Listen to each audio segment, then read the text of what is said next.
Everyone. We are so excited to be joining together in community this Friday morning with Dr. Patrick Jeffs to learn more about resiliency in the time of the coronavirus and what resiliency looks like in businesses and the workforce.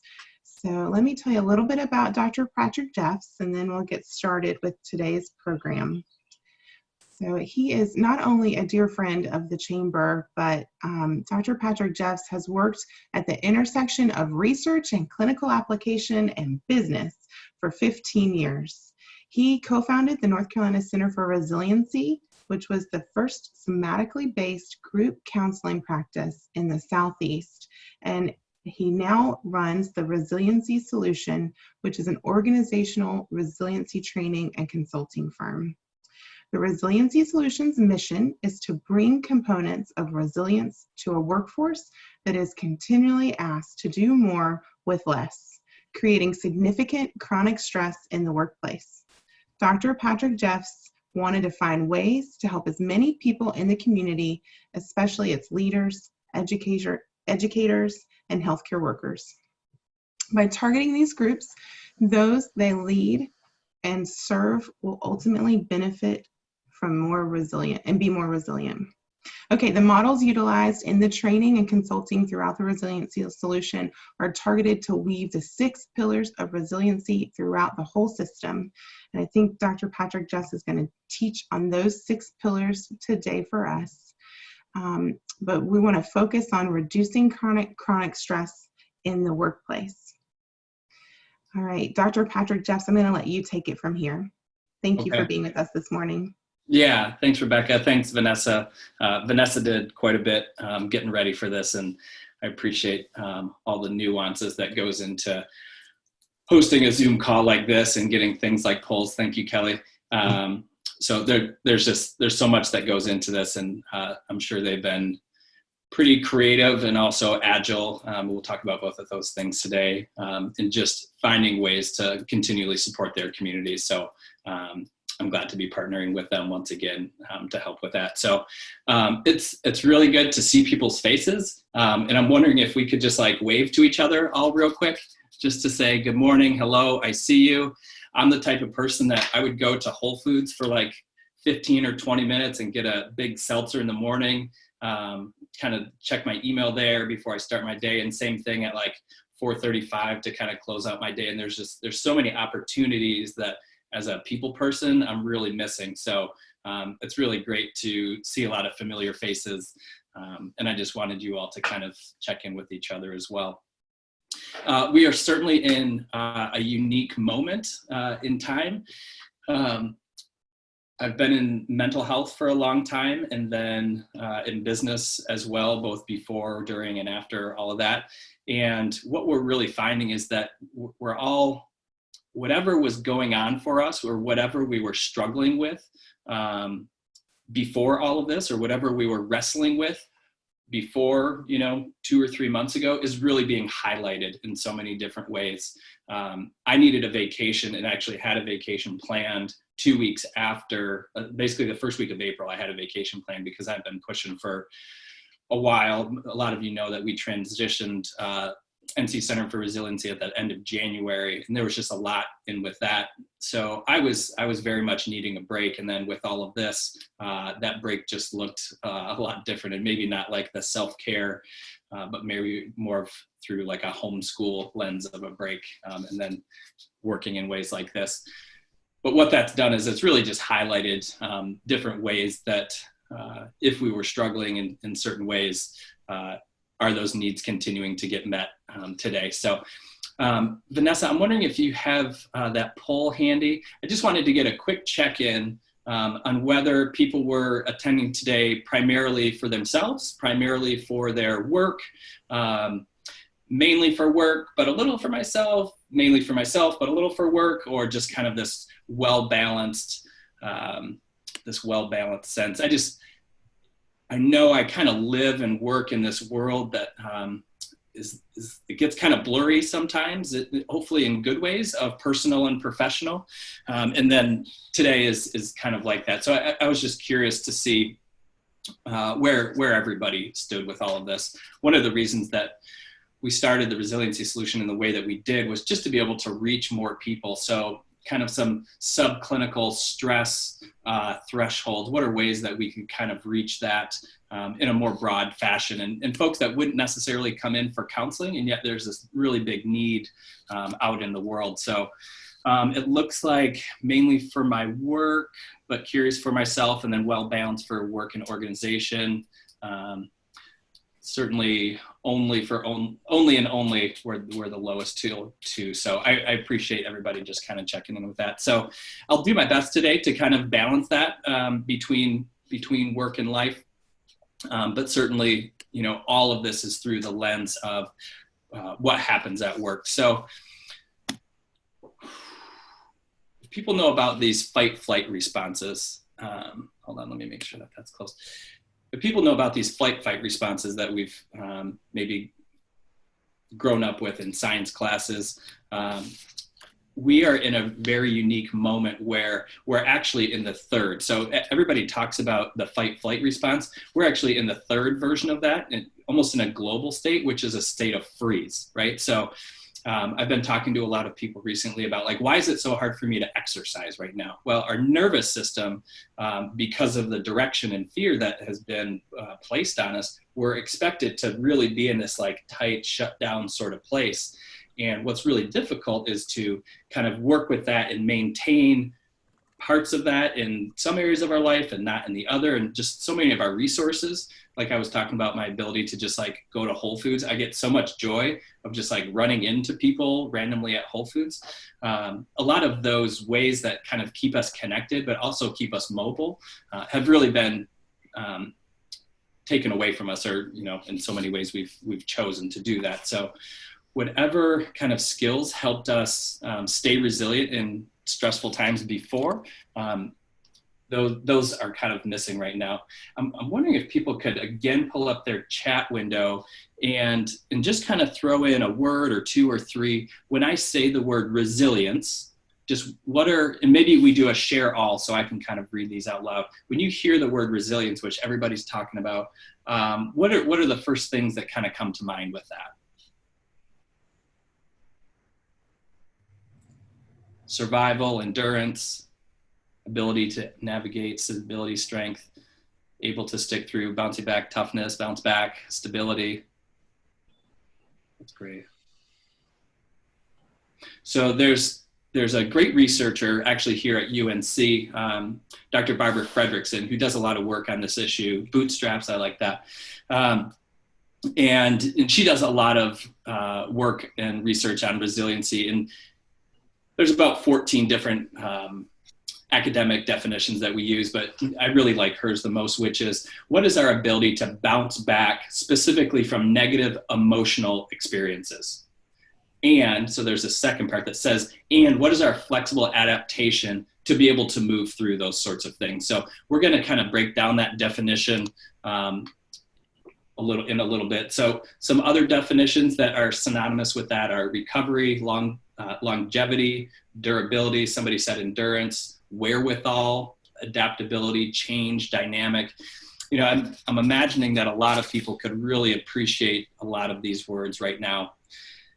What makes this style of which we work a little bit different is we try to take a lot of these concepts out of just our thinking brain and really put them on the level of the body. So how is my body telling me I'm stressed out? How is my body saying when I'm in connection with a friend, that's a really good feeling? Can I feel that in my body? And the clinic that we had for 5 years, officially 7 years, a little bit longer, it was all focused on this body-based psychotherapy. So what the goal of kind of today is to kind of just help change everybody's lens of like, how does our body both respond to stress and dissipate stress, and how can we build and protect ourselves and strengthen ourselves so that it doesn't impact us in that same way.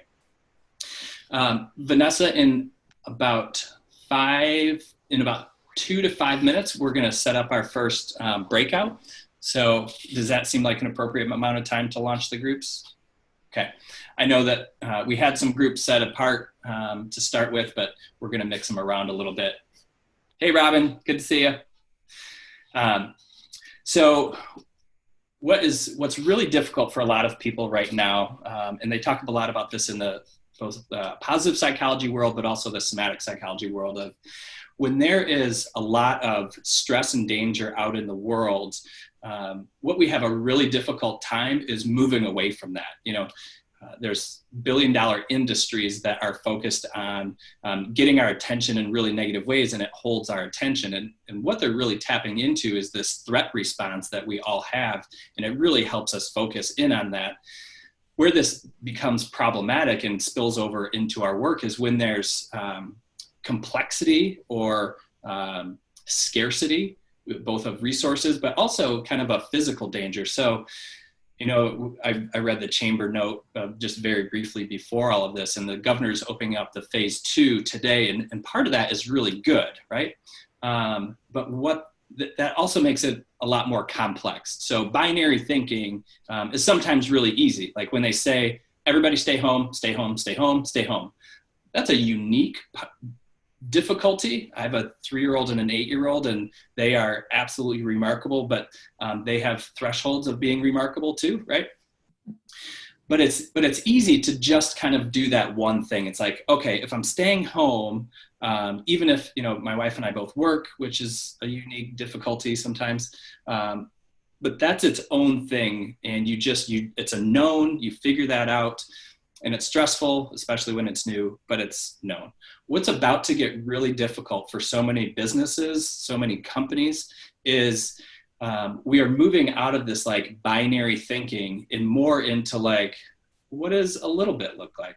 What does a little bit more look like, right? So we're not flipping a switch to say, oh, we're all just going to be back, hugging each other at Whole Foods and doing trainings with, 3,000 people in a room, right? So this is going to be looking very differently. I read, what UNC had to say about opening up. And it's going to have to be kind of like this spectrum of what does safety feel like? What does common sense look like? I've talked to a lot of local business owners who, and maybe some of you are on both sides of this, where employees don't feel safe coming back to work, right? And there's a lot of reality with that. And we feel the lack of safety or fear or all of these other things in our body. For me, if somebody stands too close to me on a good day, right, my throat kind of closes up and naturally my head just like moves back. Well, my natural threshold for like how close I will stand to somebody is completely different right now. And not because the government or health directors tell me to do that, but because I have this sense of like, you might be a threat, you might be a threat, So my body is having a tough time making sense of like, how do I feel comfortable? At what distances do I feel comfortable? With all of that said, when we are going out into the world, and I'm sure a lot of people after today are going to start going out in a new way, I do want you to pay attention to how are we assessing for our own personal safety, and what is our body saying around like, how close can I get to someone, regardless of recommendations, before that feels okay? And is my body kind of saying like, I need a little bit more space? Because if we get that level of space and safety, then our body can actually relax. So I imagine going to a beach, which is supposed to be a really relaxing thing. And if there's like thousands of people, I'm supposed to be in this really relaxing place, but my insides are going to be probably all messed up because I'm not feeling safe in my body. And I wanted to use an example like that before we think about work, is because folks are going to have all different thresholds when they come back to work as well, right? And their stress is already going to be really high. So what we hope to kind of sort through today a little bit is like, can we at least get more comfortable having these conversations? How do we do this for ourselves? How do we assess this for ourselves? I'm working with a bunch of the coastal towns. I work with a lot of government groups. I'm also working with Duke Hospital right now on how they're going to best integrate back into all of this and develop some sort of safety so that their physicians feel safe in their like this kind of safe, talking to patients when the stress, the activity, the activation around them is also really high. with all of this going on, what is difficult is to feel good. And we really need moments to allow ourselves to rest. So chronic stress is the inability to allow ourselves to rest.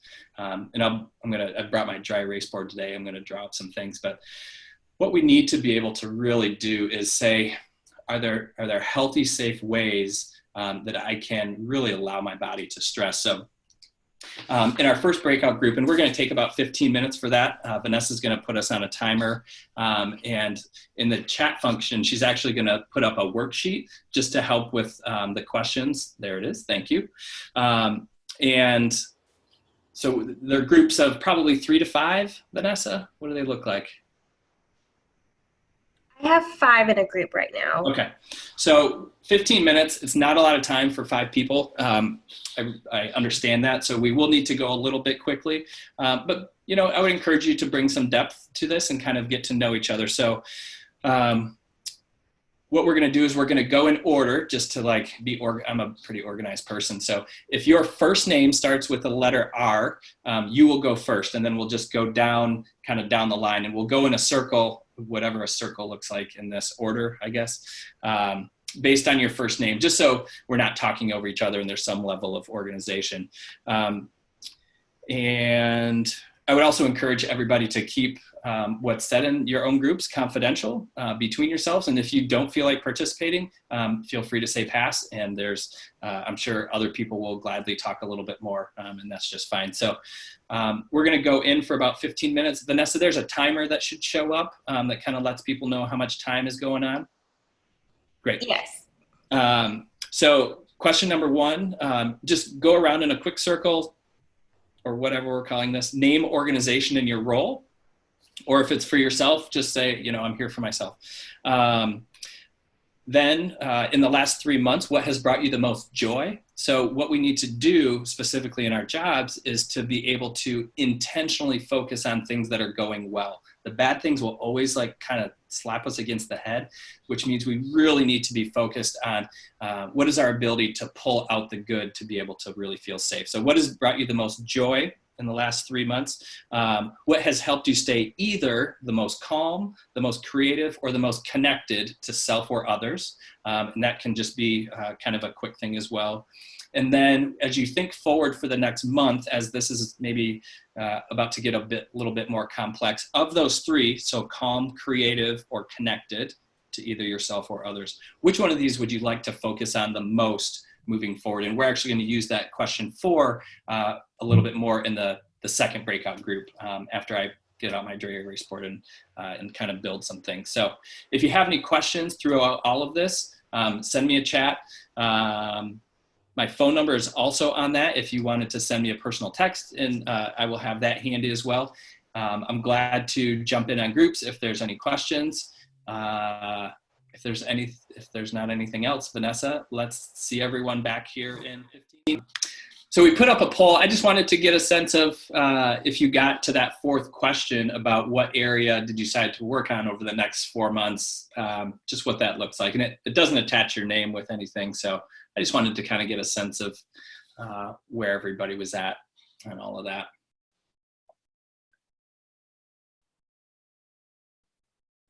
Seems pretty balanced, more calibrated. So I'm going to talk about calibrated in just a moment. That's great. Thanks, everybody.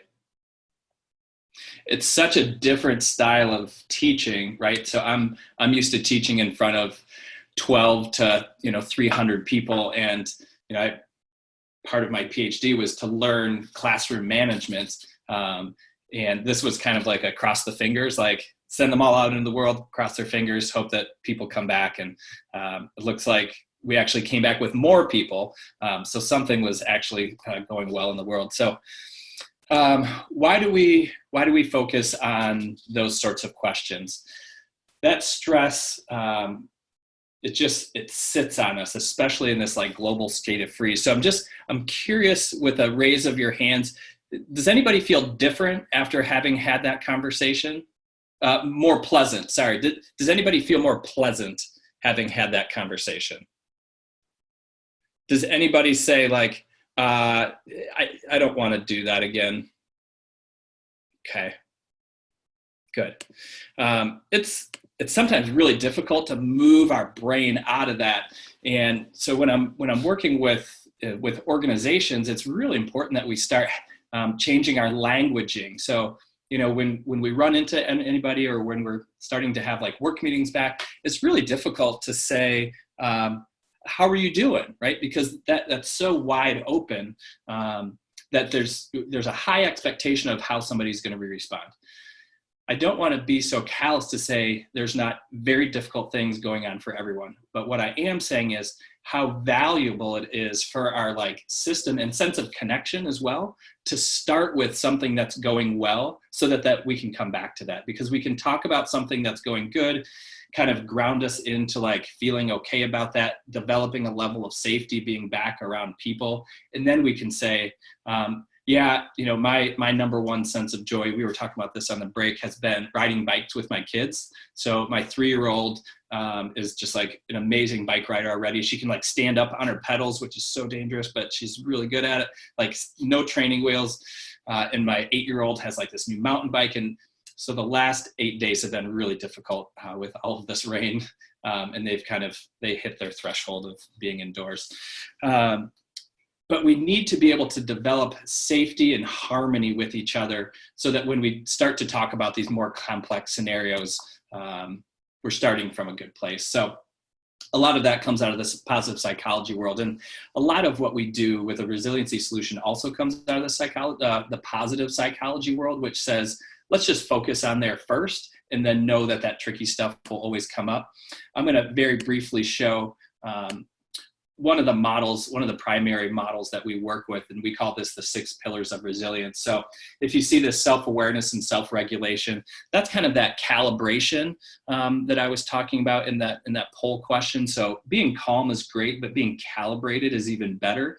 And what that means is our nervous system can respond both with activation or deactivation as it's required. Mental agility is a combination of creativity and mental flexibility. Strength of character means, am I using the skills that best suit me for the task in front of me? Because too often, we go at something in a way that we're using a part of ourselves that the situation doesn't require. So we just want to make sure that we know enough about ourselves to be using what's best. Connection. Obviously, a lot of people are struggling with this right now. How are we building and maintaining trusting relationships, right? And I'm hearing a lot of people saying, the Zoom family meetings were great. I'm done. I'm done with the family Zoom meetings. And then optimism. And optimism, I'm not going to spend any time on that today. A lot of my trainings I do.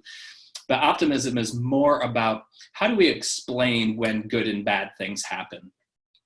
So a pessimist would say like, this always happens to me, right? And it's like, well, maybe, but maybe this is just kind of a unique thing. And so we need to be able to sometimes shift our brain around when good and bad things happen. How do we explain that in a way that it best supports our best selves? The second part of optimism that we really work with clients on is, how do I accept good things in my body, right? So if somebody says like, hey, Patrick, that shirt looks really nice on you today.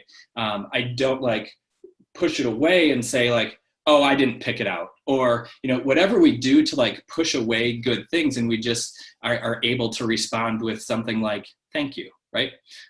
Too often we either go too high or too low with sorts of these things. And so we need to be able to have positive things land. And again, that's why I started that first breakout group talking about some positive things, instead of listing out all of the difficult scenarios that you all have to figure out in the next 2 months or 2 days, right? Because that just like, that builds us up like this. And we're going to get to that in the second breakout group. So what I really want to focus on in the next 15 minutes or so is what goes into this calibration piece. And it's really, when we think about resilience being about this rebound, so if it's about how we rebound from difficult scenarios, what's 80% of so much of our resilience is a level of increased self-awareness.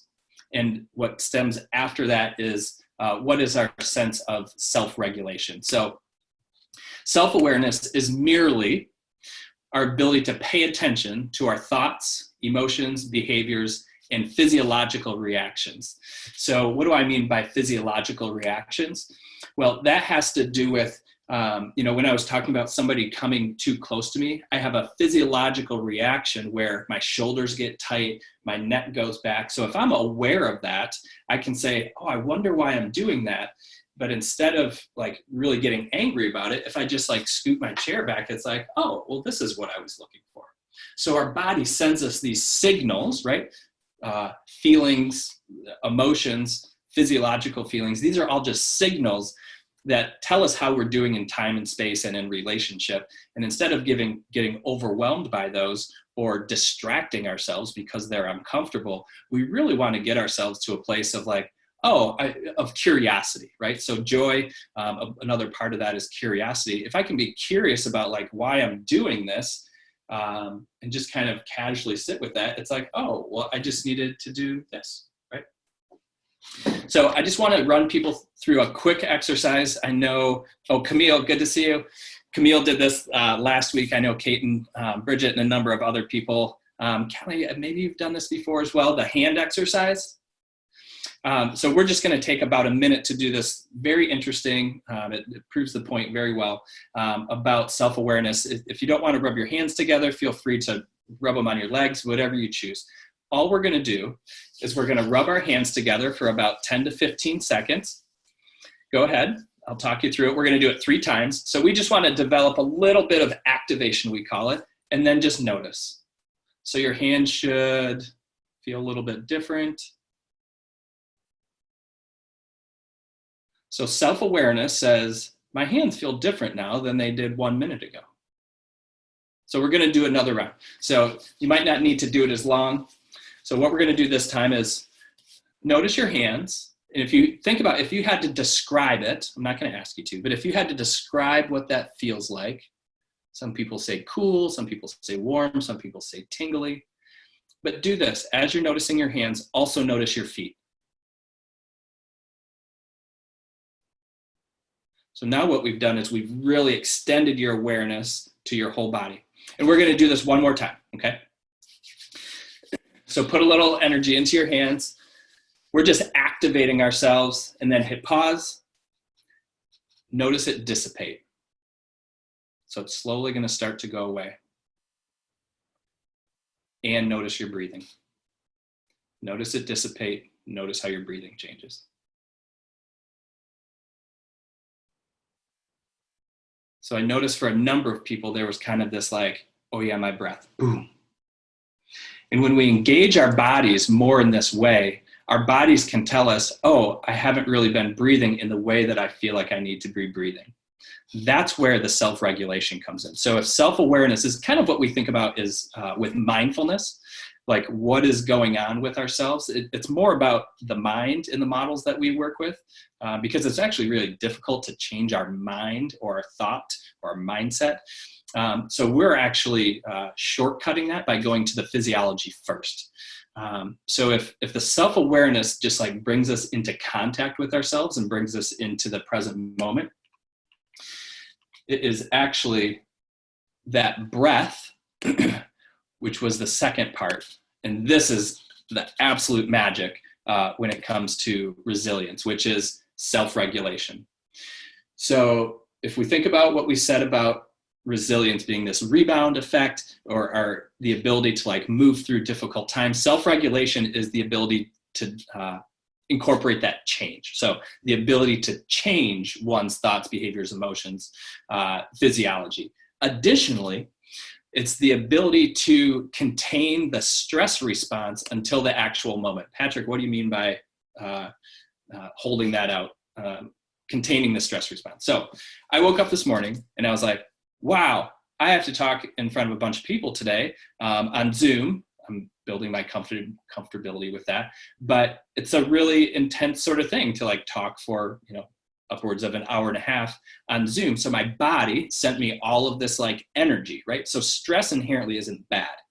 Too much stress is terrible, but stress just says like, here's a bunch of energy to do what you need to do. And I'm going to bring my dry erase board in a second here. a good self-regulation says, when I woke up at 4:30 most mornings, I don't need the amount of energy at 4:30 in the morning that I do 15 minutes before this, and certainly not the amount of energy that I need to sustain talking in front of people for this amount of time. So that's what people often talk about, anxiety.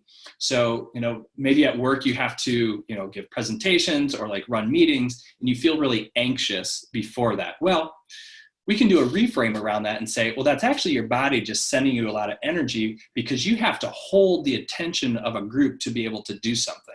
And it's really healthy to be able to do that. What we need to do, though, is to be able to put some sort of either cap on that, which is a self-regulation piece, and also know when that energy is meant for, right? So I didn't need to like wake up and just like have a bunch of energy.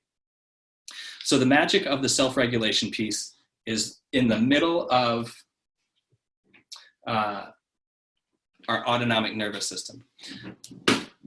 So instead of showing a slide about this, I have decided to draw it.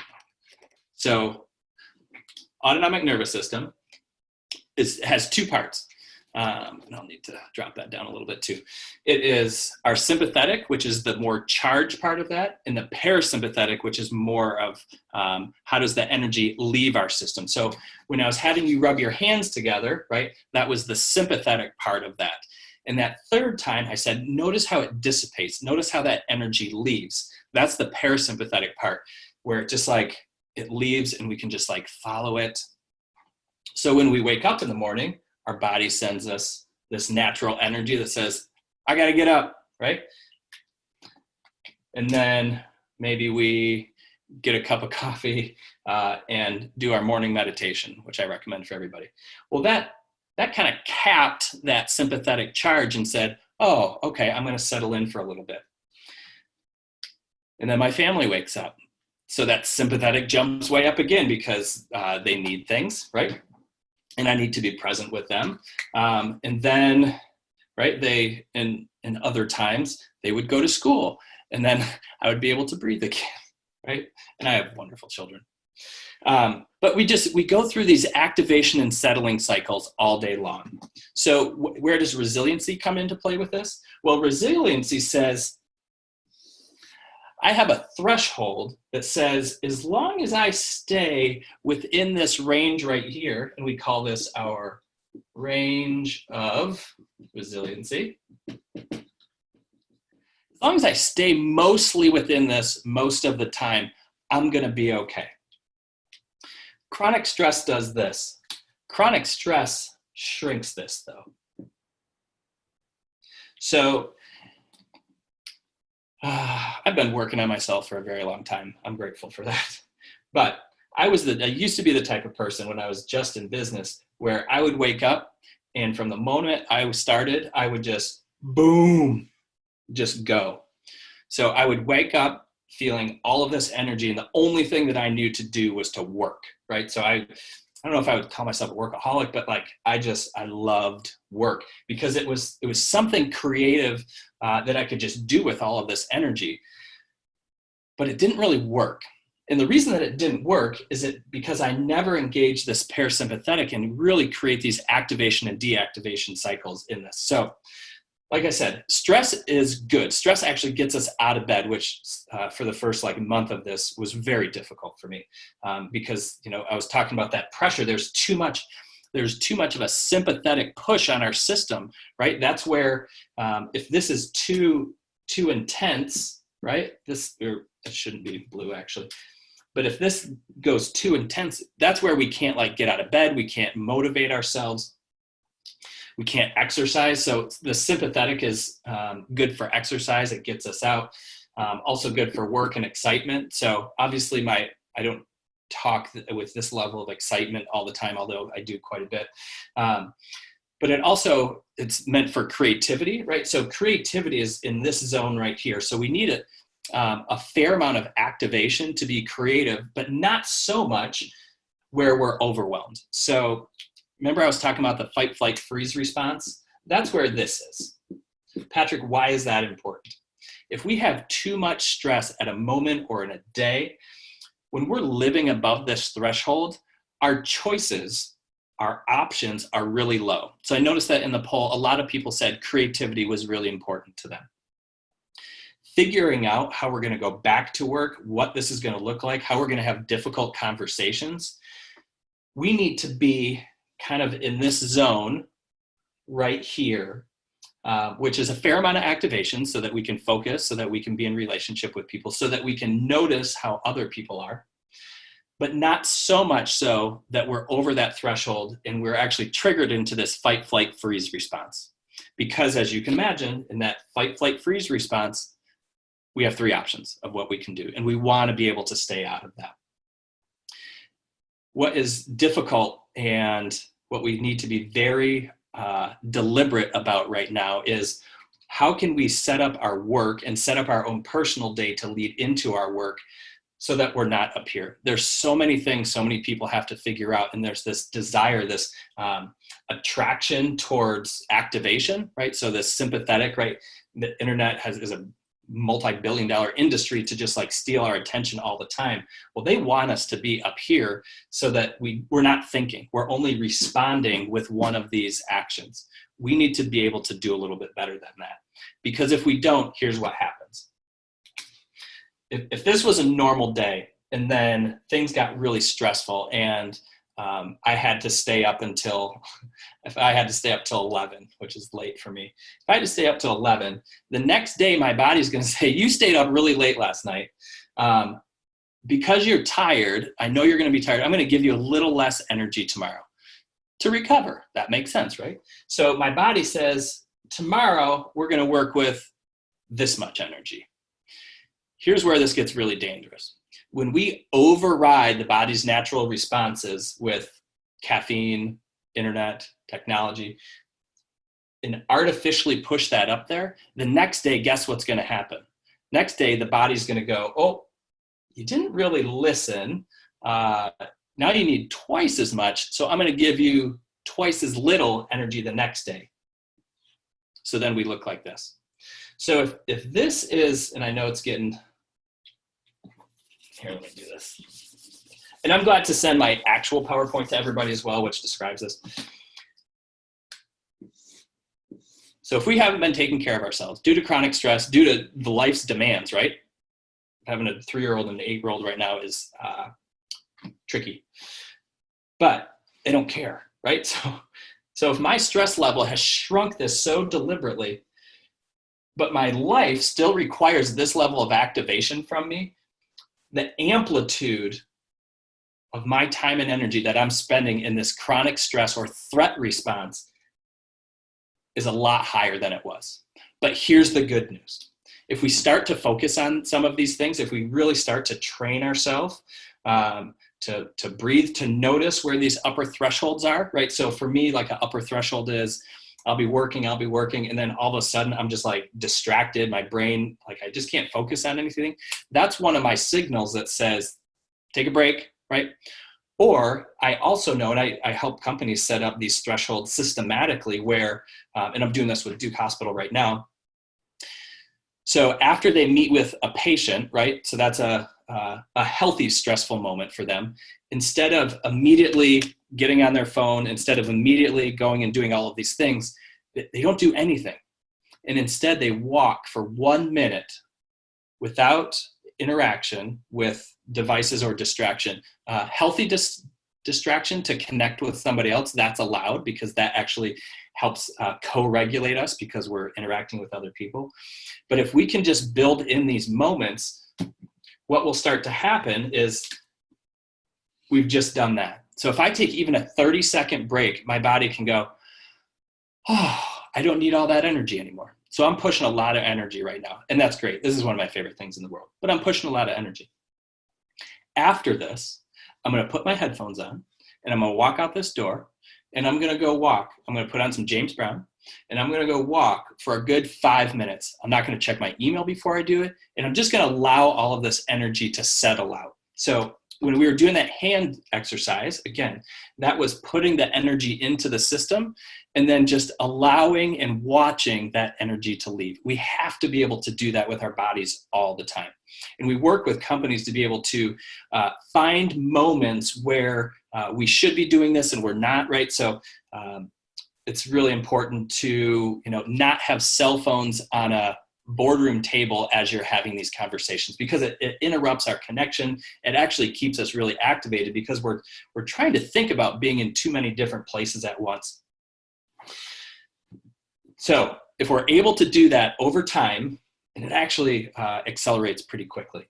Over time, our body goes, oh, you needed a break yesterday and you took it. Guess what? I'm going to give you a little bit more. So then tomorrow, it's like, I'm feeling great. Boom. And then you do that again. Guess what? Boom. You get some more. So now your threshold is getting bigger.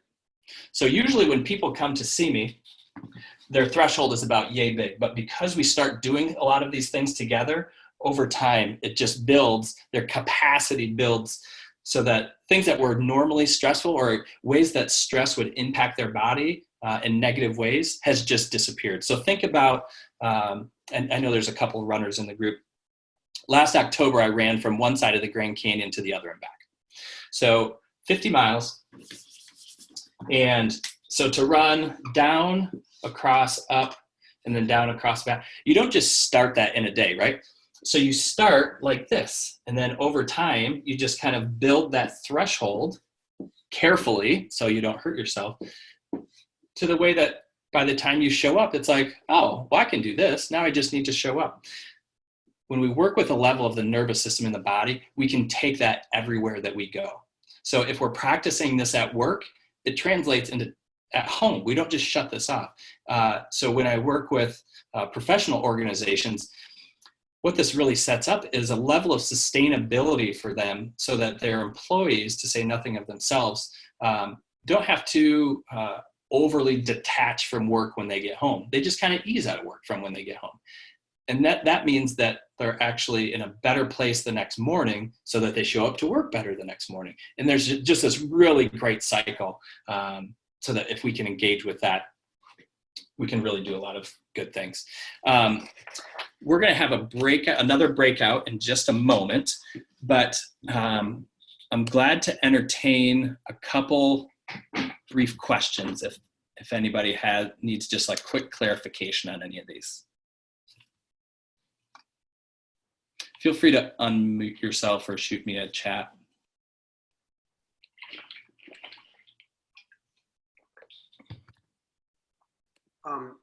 Max here. Hey, Max. So say, I'm sure everybody's going through this, there's a large amount of stress that's been added to your day-to-day, and you found yourself in that pipeline. Yep. What's the first thing, besides recognizing it, what's the first thing to do once you realize you're in that place? Just take a break, step away, right? So when we distract ourselves all the time. We chase, here's what we do. We don't chase the feelings that we're looking for. So if I want to be motivated about something, I need to go out and listen to music that motivates me, be around people that motivate me, watch videos that motivate me.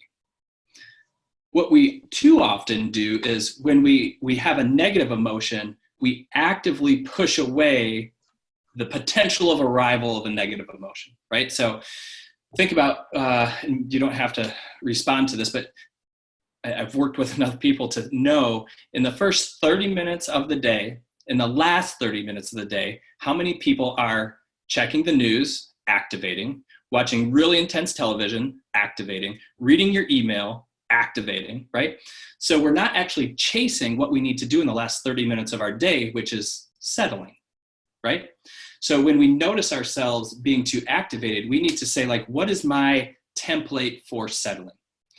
Transitioning is one of the best ways that we can do that. So if I wanted to check out on you all for a moment and just like downshift and really engage my parasympathetic, here's what I would do in this moment right now.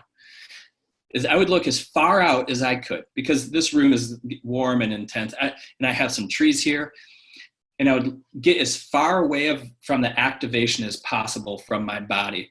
and I would find something just pleasant, right? So I can see that these tops of these trees, and they're just kind of flickering a little bit. And if I was really able to pair my nervous system or my body with what's going on out there, it's such a distance that my body will just go, ooh, oh, that's nice. I have a love-hate with this whole mindfulness thing. If I'm anxious or even just like have too much going on, and I'm just expected to like be in my brain, I'm only going to be focusing on what's overwhelming. So sometimes we have to create some emotional distance from the activation.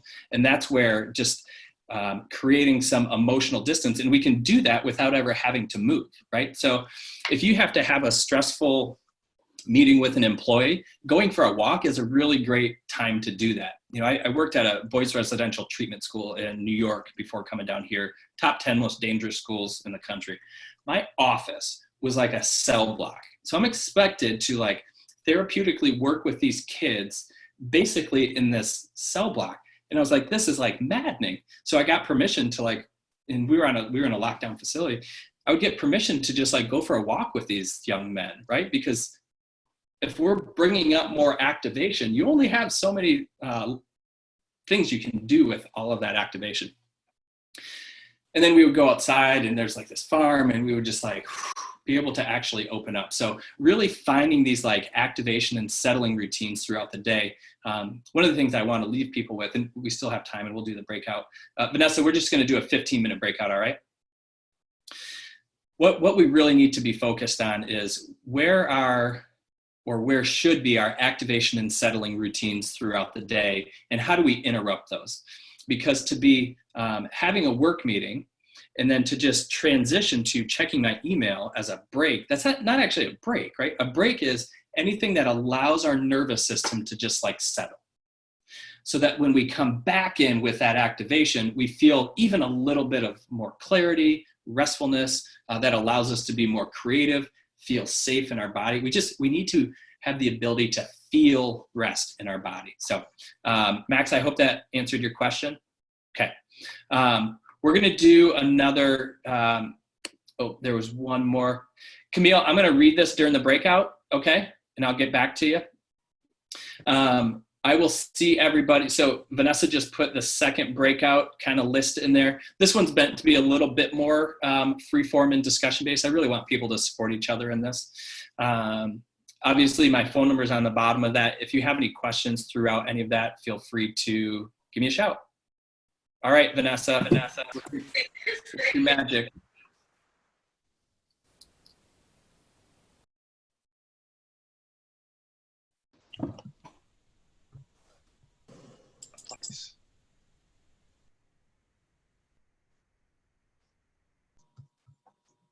Welcome back, everybody. Smiles, that's good. Waving hands, yes. Yes, Kelly, thank you. All right, I appreciate your time. So I'm gonna do a hard stop at 11:30, and we're gonna exit in a way that I have not done before, but I want to give it a shot. So, if was somebody taking notes? One thing I didn't say was to choose a scribe in all of that. Did that happen or no? Okay, that did not happen. Totally okay. If you could just knock out in the chat section some of the ideas that you all came up with. It doesn't have to be yours personally.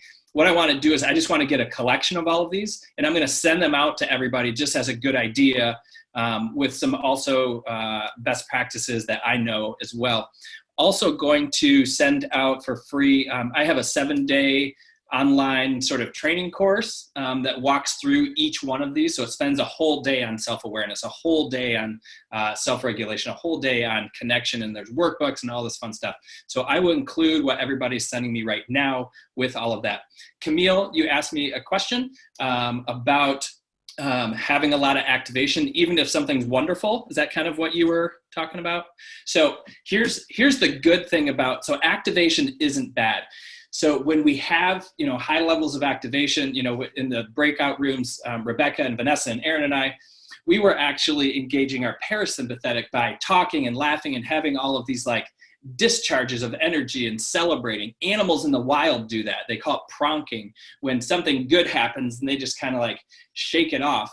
We can do that with good things as well. And that's why it's good in like sports and good with children, of like why it's good to like celebrate and have organizations have a function of how do we celebrate as an organization. When I was doing this work at Duke, they're like, yeah, we don't know how to do that. We bring cake. That's all we got, cake.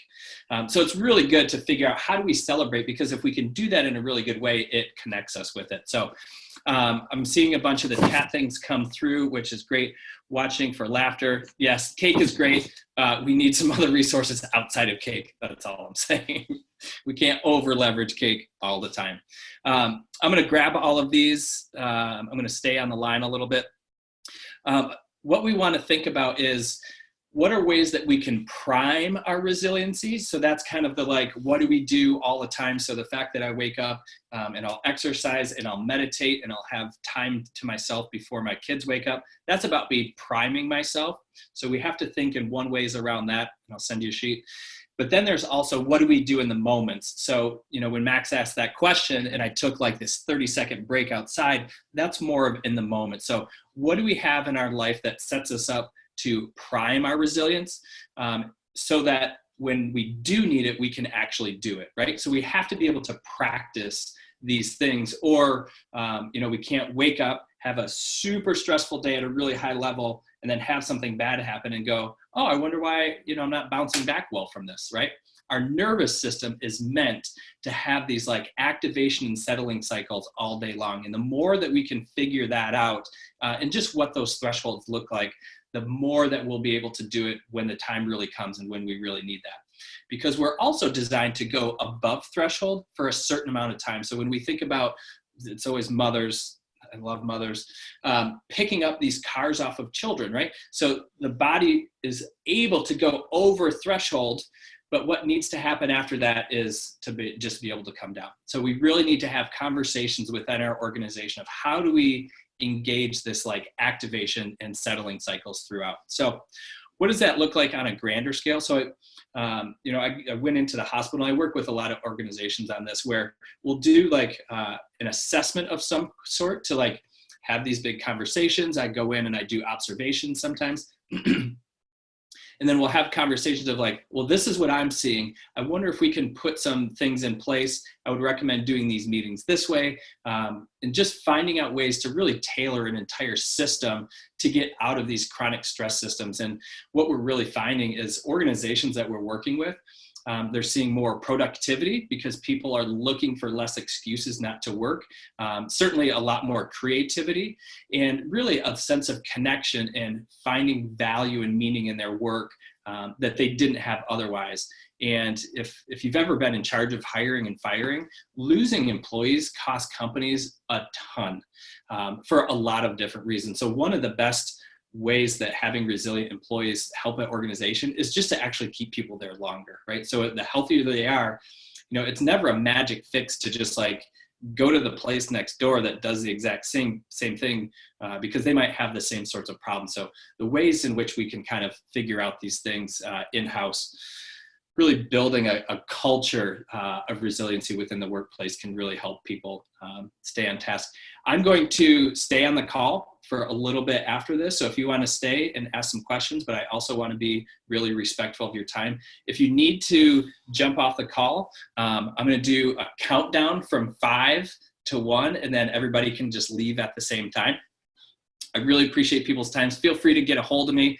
Again, I will be on the call, but I want to just say goodbye to everybody. Be safe. Stay connected with each other. Thanks, Patrick. This was great. This was great. Thank you. But let's all get ready to leave. Those of you that are leaving in 5, 4, 3, 2, 1.